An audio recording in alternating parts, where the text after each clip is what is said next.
والتفت الساق بالساق إلى ربك يومئذ المساق. Bismillahirrahmanirrahim. Alhamdulillah hamdan katsiran thayyiban mubarakan fihi kama yuhibbu rabbuna wa yarda. Asyhadu an la ilaha illallah wahdahu la syarika lah wa asyhadu anna Muhammadan 'abduhu wa rasuluh sallallahu alaihi wa ala alihi wa ashabihi wa man tabi'ahum bi ihsanin ila yaumiddin. Amma ba'd. Pembahasan yang lalu kita masih pada permasalahan keyakinan ahli sunnati wal jamaah terhadap Al-Quran. Bagaimana ringkasan i'tiqad ahli sunnah seputar Al-Quran inda rifqi.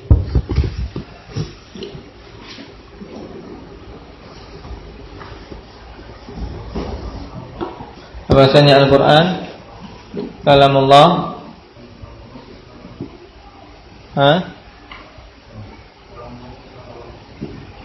Baik, dan kalamullah, kalam termasuk sifat di antara sifat-sifat Allah. Terus berarti kalau itu adalah sifat dari sifat-sifat Allah, maka bukan makhluk. Nam Al-Quran kalamullah ghairu makhluk. Naam minhu bada'a wa ilaihi ya'ud. Sebagaimana banyak disebutkan oleh para ulama, Al-Quran kalamullah ghairu makhluk, minhu bada'a wa ilaihi ya'ud.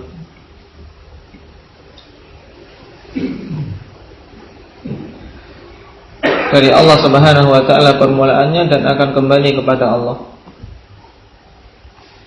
Nah, kalau di akhir zaman, tatkala Allah subhanahu wa ta'ala tetapkan na'am yarhamukallah, tegak padanya hari kiamat, Allah subhanahu wa ta'ala angkat alhamdulillah sehingga tidak tersisa satu huruf pun dalam mushaf. Diangkat Al-Quran dalam semalam sehingga tidak tersisa satu huruf pun. Innahu la yusra min kitabillahi hatta la yabqa minhu ayah. Diangkat dari kitabullah alhamdulillah sehingga tidak tersisa satu ayat pun. Nah, dan telah kita lewati pula bahwasanya manusia terbagi menjadi beberapa golongan dalam masalah ini. Naam,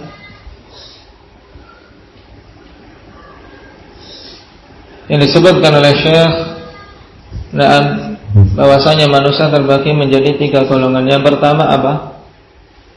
Indak ya Azri, berhubungan dengan keyakinan Al-Quran yang baru saja kita bahas.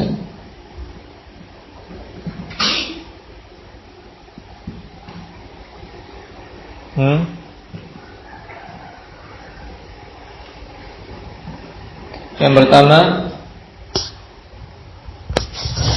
ini yang paling parah, yaitu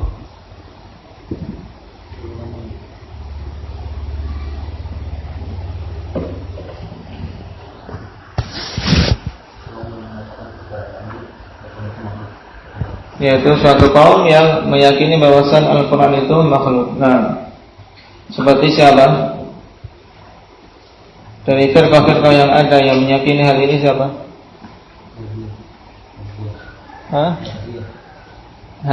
Jangan tercampur aduk. Siapa? Wahyu yang mengatakan Al-Quran itu makhluk. Firqah apa ini di antaranya?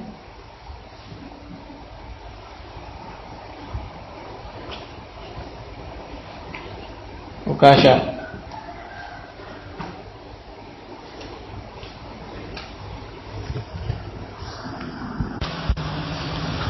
Nah, Jahmiyah wal Mu'tazilah. Dua golongan ini dan antum mengenalinya ikhwanillah gampang. Nah, karena dua golongan ini golongan yang menolak tetapnya sifat-sifat bagi Allah. Jadi Allah itu tidak memiliki sifat-sifat. Baik, mereka sepakat di sini. Jahmiyah dan Mu'tazilah. Kemudian mereka berbeda dari sisi nama. Terhadap nama-nama Allah. Kalau Jahmiyah, fanifillah, mereka juga tidak mau menetapkan nama-nama bagi Allah. Sedangkan orang-orang Mu'tazilah, mereka mau menetapkan nama bagi Allah, tapi kosong dari sifat. Itu nama yang kosong dari sifat. Sehingga ya sama juga bohong, kata. Sama juga bohong. Kenapa? Karena keyakinan ahli sunnah dalam masalah nama-nama Allah, kita tetapkan nama, juga kita meyakini sifat yang terkandung di dalamnya. Kita meyakini di antara nama-nama Allah Subhanahu wa taala Al-Khaliq. Maka kita harus meyakini bahwasanya di antara sifat-sifat Allah yaitu menciptakan. Al-Ali. Dan yang maha tinggi, kita meyakini bahwasanya Allah memiliki ketinggian yang mutlak dari semua sisinya, dan dikatakan tiga sisi ketinggian, yaitu ulul dzat, ulul qahr wa ulul qadr. Jadi tadi perbedaan antara Mu'tazilah dan Jahmiyah? Indaki Abdullah.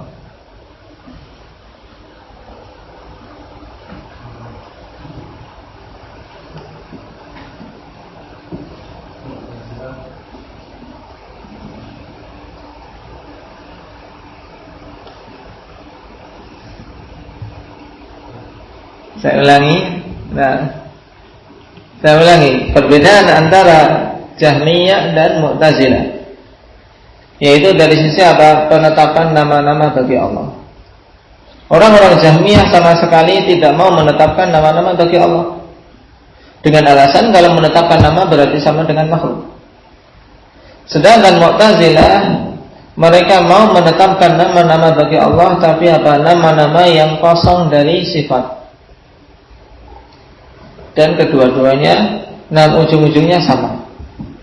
Kenapa? Karena nama yang kosong dari sifat ya sekedar label saja.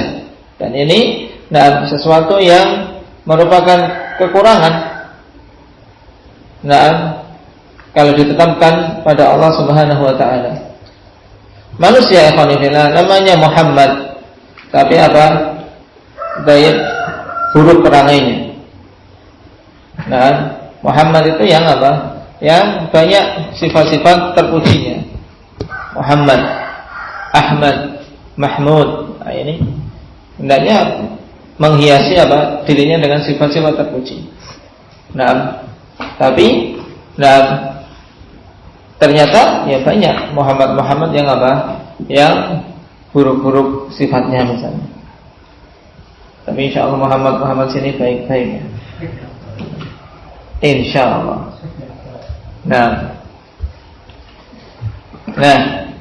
Itu contohnya.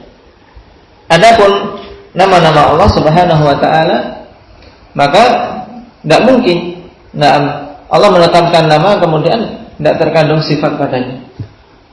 Kita menetapkan nama bagi Allah Ar-Rahman, berarti wajib kita meyakini terkandung di dalamnya sifat rahmah dan seterusnya.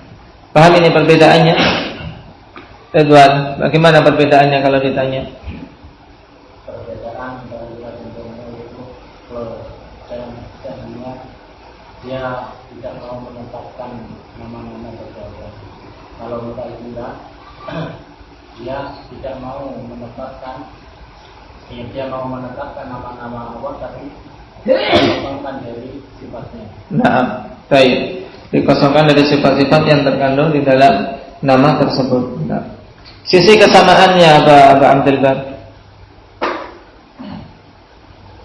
antara Jahmiyah dan Mu'tazilah dalam masalah penetapan nama-nama dan sifat. Sisi kesamaannya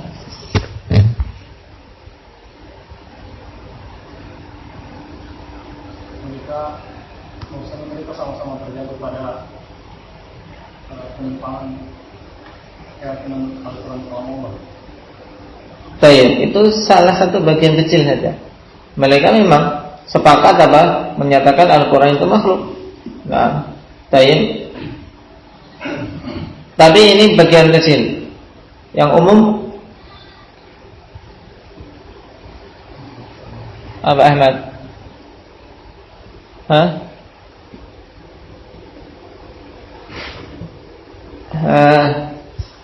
Anda Ahmad?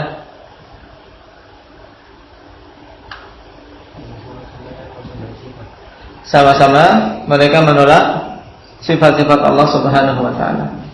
Tidak ada dari Jahmiyah dan Mu'tazilah yang menetapkan sifat bagi Allah. Alasannya apa? Karena kalau menetapkan sifat menurut mereka itu berarti menyamakan Allah dengan makhluk. Dan ini keyakinan yang batil. Nah, sehingga mereka terjatuh dalam ta'til, menolak nama-nama dan sifat-sifat. Kemudian golongan yang kedua dinamakan dengan golongan apa?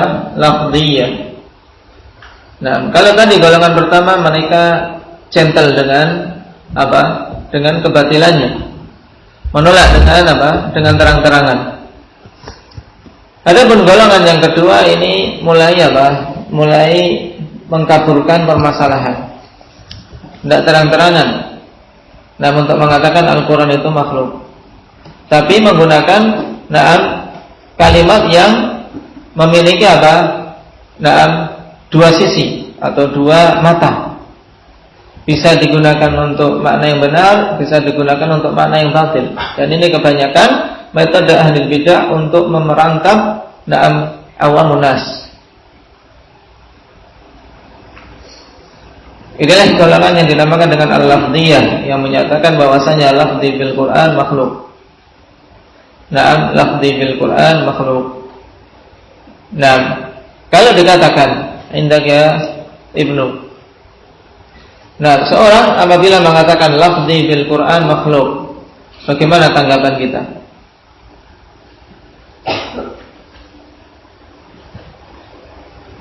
Hukum perkataan tersebut.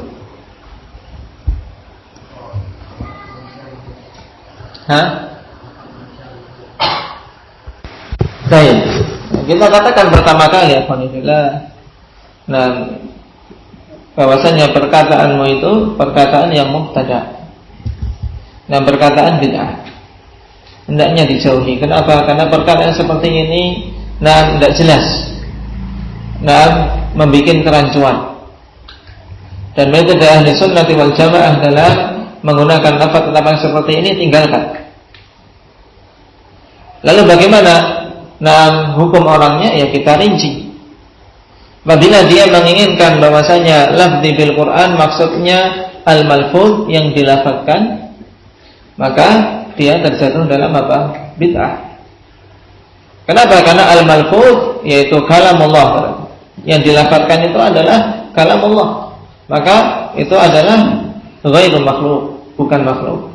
Tapi kalau yang dimaksud dengan lafzi adalah talaffuz, perbuatan dia melafazkan, yaitu gerakan bibir, itu kita katakan makhluk. Kenapa? Karena perbuatan manusia itu adalah makhluk. Paham? Dan ini kalimat-kalimat mujmal yang sering digunakan ahlul bidah. Baik, kita lanjutkan. Setelah kita ketahui bahwasanya kata lafzi memiliki dua kemungkinan. Lafzi, lafaz bermakna malfuz, dan lafaz bermakna talaffuz. Maka butuh seseorang menegaskan bahwasanya kita tidak bisa menghukumi langsung lafaz tersebut. Cuman kita katakan pertama kali bahwasanya penggunaan lafaz itu sesuatu yang mubtada'. Karena memang dicetuskan oleh ahlul bidah untuk apa? Untuk memerangkap awamun nas. Makanya kemudian Imam Al-Bukhari rahimahullah ta'ala mengarang kitab Khalqu Af'alil Ibad untuk apa? Untuk menjelaskan bahwasanya perbuatan-perbuatan hamba itu makhluk. Cuman sebagian orang-orang yang hasad akhwanillah menuduh Imam Bukhari terjatuh dalam apa? Perkataan lafzi bil Quran makhluk. Padahal yang beliau inginkan adalah penetapan bahwasanya perbuatan hamba itu makhluk.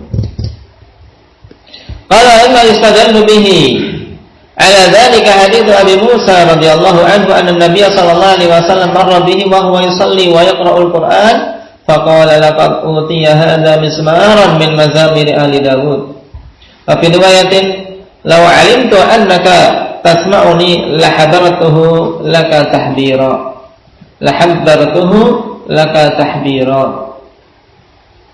Dan di antara dalil yang menunjukkan bahwasanya perbuatan hamba itu makhluk, bahwasanya Nabi sallallahu alaihi wasallam, yaitu hadis dari Abi Musa al-Asy'ari, Abdullah bin Qais. Abu Musa al-Asy'ari, bahwasanya Nabi sallallahu alaihi wasallam melewati beliau dalam keadaan beliau salat dan membaca Al-Qur'an. Maka Rasulullah memujinya, mengatakan sungguh telah diberikan kepada orang ini mizmaran min mazamiri ahli Dawud, yaitu pita-pita suara keluarga Dawud yang sangat indah dan sangat merdu suaranya. Dan ini keutamaan dari Allah Subhanahu wa taala.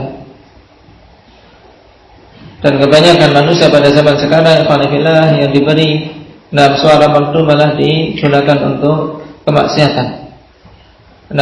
Digunakan untuk menyanyi, untuk apa?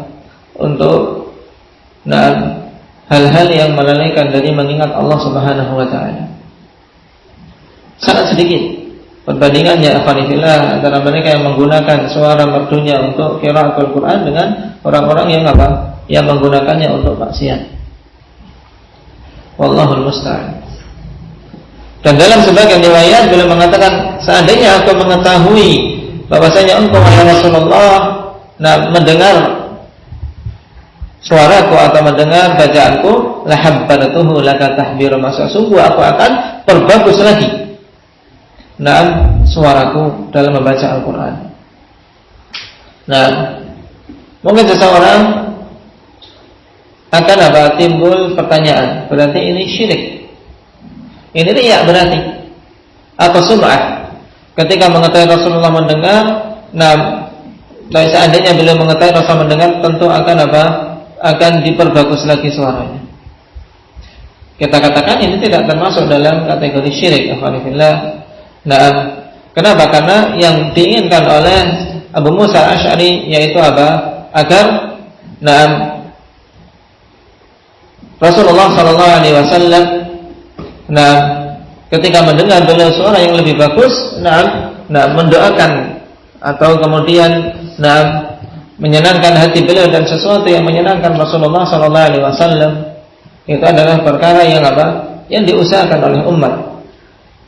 Diusahakan oleh umat, sesuatu yang membanggakan Rasul sallallahu alaihi wasallam dari apa-apa yang dilakukan oleh umatnya. Ini tentunya perkara yang bernilai pahala di sisi Allah. Sebagaimana sesuatu yang menyedihkan Rasul, menyakiti Rasul, ini adalah maksiat. Jadi apa yang dikatakan oleh Abu Musa ini bukan kemudian beliau berniat untuk riya atau sum'ah. Karena pujian Rasulullah sallallahu alaihi wasallam itu adalah pujian yang hak. Ketika Rasul menyebutkan keutamaan di antara keutamaan sahabatnya. Kemudian syahid dari hadis ini mana? Yang menunjukkan bahwasanya af'alul ibadi makhluk. Man ya'ti bi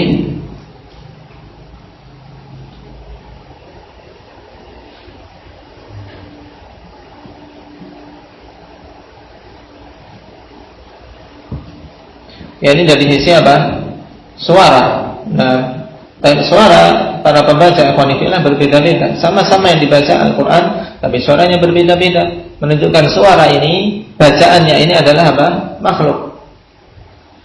Sedangkan yang dibaca itu sama, yaitu Al-Quran, itu kalamullah. Qala idzan fa qawlu as-sawti yakhtalifu min syakhsin ila syakhsin fal kitabatu min syakhsin ila syakhsin Fama ila dzalika hadza kulluhu yu'ayyidu qawla man qala fi ma sabaqa anna as-sawta alladhi yuqra'u bihi al-Qur'anu makhluqun wal Qur'anu ghairu makhluq. Jika demikian, maka keadaan suara yang berbeda-beda antara seseorang dengan seseorang yang lain, demikian pula penulisan antara orang yang satu dengan orang yang lain dan seterusnya, ini semua menguatkan pendapat orang-orang yang mengatakan pada perkara yang telah lewat bahwasanya suara itu, ya suara yang dibaca dengannya Al-Quran adalah makhluk, ya suaranya adalah makhluk. Sedangkan Al-Quran ghairu makhluk, yaitu Quran yaitu yang dibaca. Nah, yang dibaca itu ghairu makhluk. Nah, karena itulah dalam perkataan para salaf tentang Al-Quran, mereka juga mengatakan apa? As-sautu sautul qari. Nah, baik. Wal kalamu kalamul bari. Saut suaranya adalah suara al-qari, orang yang apa? Yang membaca. Suaranya berarti itu makhluk. Sedangkan al-kalam kalamul bari, yaitu perkataan yang dibaca itu adalah perkataan Allah Subhanahu wa taala. Berarti ghairu makhluk. Qala waqad ankara al-Imam Ahmad Ibn Hanbal ala al-Husain ibn Ali al-Karabisi al-Baghdadi al-Faqih sahib Syafi'i saduqun fadil. Takallama fihi Ahmad li mas'alatil lafz. Nah, termasuk apa? Di antara deretan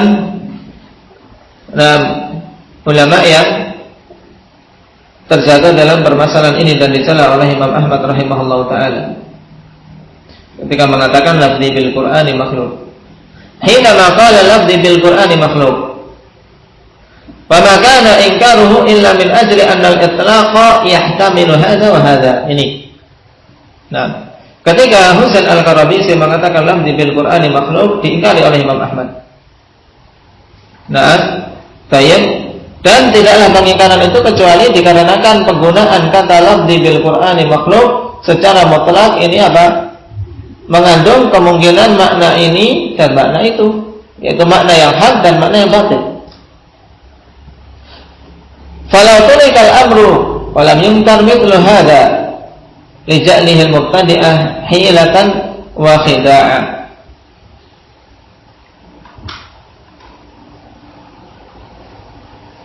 Kalau seandainya perkaranya dibiarkan saja dan tidak diingkari yang semisal ini, nah, fala turikal amru walam yumkar mithlu hadza la ja'alahu al-mubtadi'atu hilatan wa khida'ah.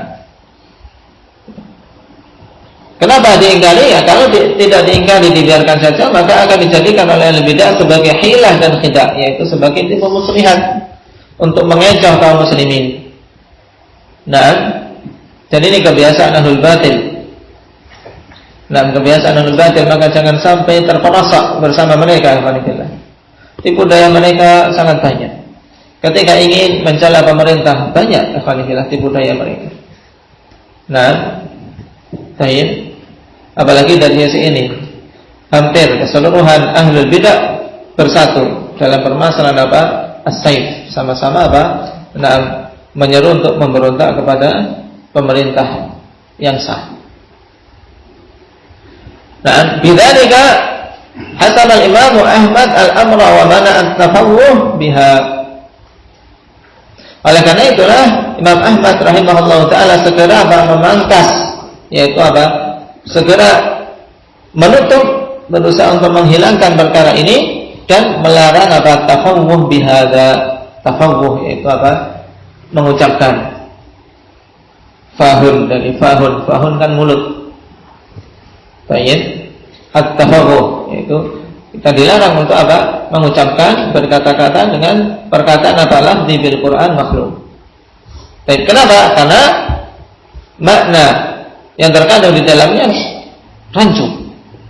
Nah, rancu. Baik. Kalau tidak diingkari akan dijadikan ahlul bidah sebagai batu loncatan untuk mengatakan Al-Quran makhluk, untuk menipu kaum muslimin. Qala wa nahnu hinama nadhkuru hadha innama huwa lil ilmi bihi wa la yajuzu li ahadin an yuqliqa hadha al-lafdha fa yaqul lafzi bil Qur'ani makhluq. Ini tanbih. Dan kita tatkala menyebutkan perkara ini hanyalah menyebutkan lil ilmi bih, untuk kita mengetahuinya, kita mengilmuinya, sehingga di atas bayyinah ketika bertemu dengan orang-orang yang seperti itu kita punya jawaban. Ya, kita punya jawaban. Kenapa? Karena kita mengetahui kejelekan bukan untuk berbuat jelek, tapi untuk apa? Untuk kita berhati-hati dan membantah seandainya bertemu dengannya. Nah, maka dipahami dengan baik permasalahan ini ya Alhamdulillah. Dan bagaimana menjelaskannya. Karena permasalahan akidah permasalahan yang penting. Hendaknya seorang betul-betul kokoh, dan seorang betul-betul berusaha untuk